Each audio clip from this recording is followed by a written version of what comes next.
we are exploring the rich spectrum of beliefs that shape our cultural landscape. From ancient practices to contemporary expressions of faith, delve into the vibrant tapestry of rituals, customs, and spiritual narratives flourishing in Singapore. In this episode, I'm going to be learning about a faith that all of us would have heard of, Hinduism.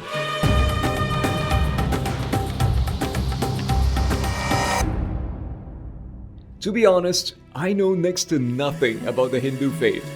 Luckily, a volunteer at Sri Sivan Temple has kindly offered to give me a quick tour of the place. Any temple, the main deity is in the center and is easily symbolized by the golden structure. We call it the flag tree or Kodimaram in Tamil, or we call it flag tree. And the animal of transport is favorite animal in front. So the bull is, or we call it Nandi, is in this temple. Lord Shiva is a family man. Most of the Lord Shiva temple, you'll see him, his wife, and his two children. So his wife is Lord Parvati, or here we call it Sri Visalachi, and then Lord Muruga is a smaller deity you can see just in front to the left. And we always go in a clockwise manner of prayers. So the start point is of course to Lord Ganesha. Then we will go to the main deity. Then if you want, you can also pray to the goddess on the extreme right of you. As I learn more about the Hindu faith, I am quickly realizing that we are barely scratching the surface of what this faith is about. Lord Shiva, whom this temple is built to honor, is often thought of as the destroyer. However, he is more accurately the transformer, responsible for the dissolution and transformation of the universe. He symbolizes creation, preservation, and destruction. We believe any forms of life, there must be an end. Somebody must do the unpopular job of destruction. So he takes up that job. As much as Lord Shiva is thought of as the god of destruction, but he's also a god of dance. There's an aspect of him that is the deity of performance of dance. And there are 108 different dance poses, and they're all depicted around the temple. It's really beautiful.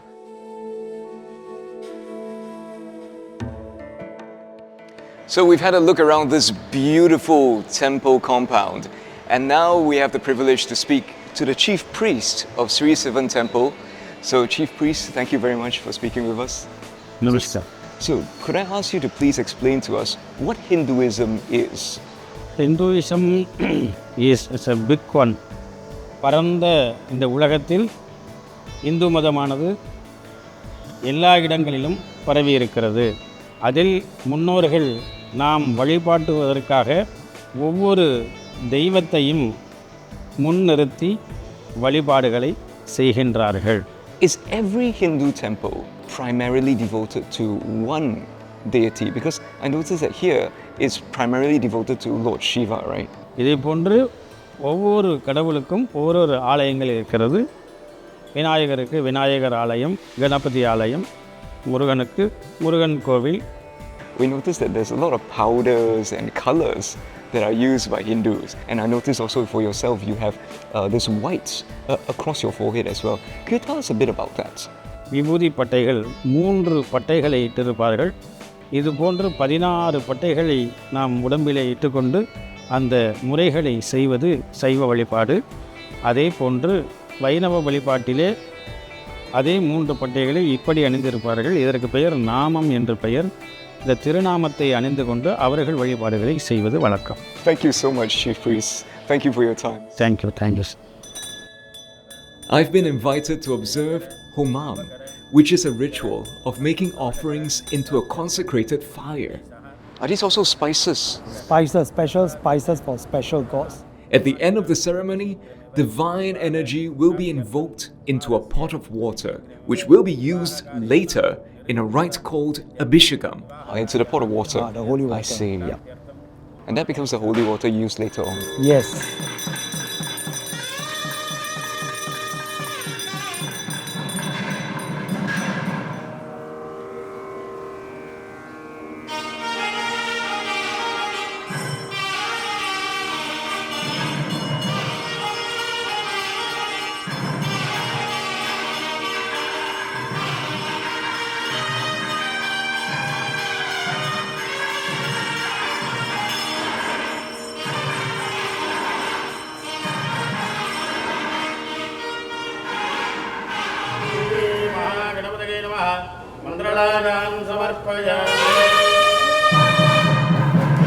Abhishekam is a ritualistic bathing of the gods, with substances considered to be sacred.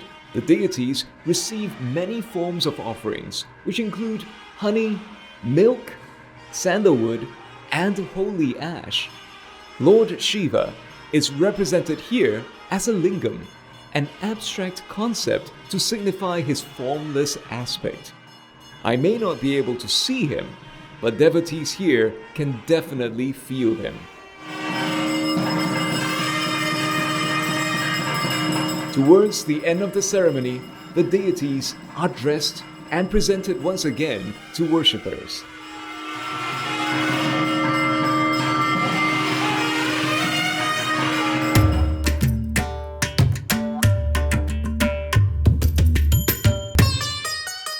So Shivaratri is an observance for Lord Shiva that happens every month. But in the month of Masi, there is the Maha Shivaratri, the most auspicious of all the Shivaratris, where they celebrate Lord Shiva, and you can see all the devotees here. There are lines of them going, as far as the eye can see. There's going to be apparently 20,000 people here at the temple and around it tonight. Lots of activities, performances. It's going to be really festive, and I'm really looking forward to it. Let's go take a look.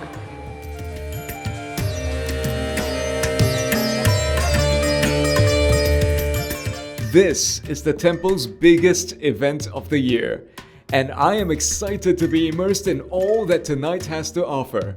But first, I'm going to have a meeting with the chairman of Sri Sivan Temple.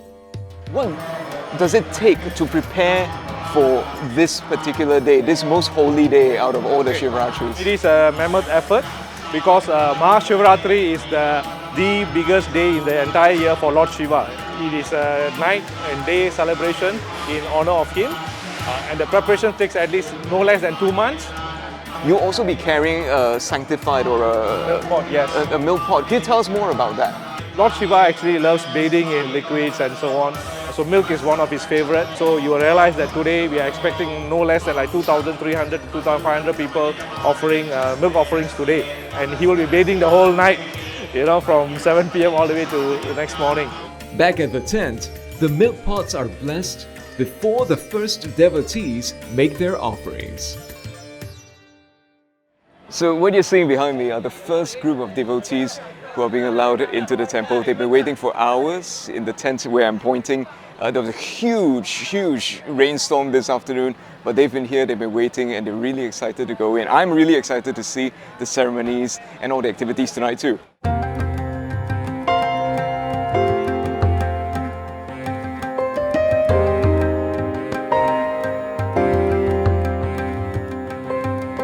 Milk in Hinduism is sacred. It is a symbol of purity, and therefore the best offering that Hindus can give to Lord Shiva. So many of the devotees actually carry milk with them, which they're going to pour into that container. It then transfers that into another vessel that the priests take to bathe the deities, and there's a lot of milk that's being poured. I am overwhelmed by the festivities. The sounds, smells, colors, it's indescribable. Even the 12 Jyotirlingams, the most sacred Shiva lingams from across India, are represented here. Normally, if we wanted to see all of these, how far would we need to travel in India? Thousands of kilometers. You see, these 12 Jyotirlingams are all over in India, north, south, east, west. But now the devotees get to see all 12 Jyotirlingams in one place. As the night stretches on, devotees continue to stream into the temple with offerings to Shiva.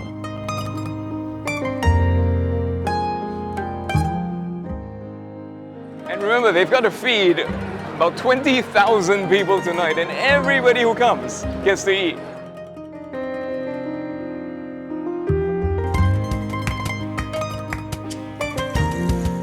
So there's this performance, they're doing this chanting, this beautiful instrumental performance. But behind them is the actual practice of devotion. where the milk is being poured over the deities. It's really cool. The Abhishekam will carry on throughout the night and into the next day. Devotees here will keep vigil until 6 in the morning. Following that, they commemorate the union of Shiva and his wife Parvati. But tonight, the Great Night of Shiva, all attention is focused on one deity, the creator, the preserver, and the god of dance.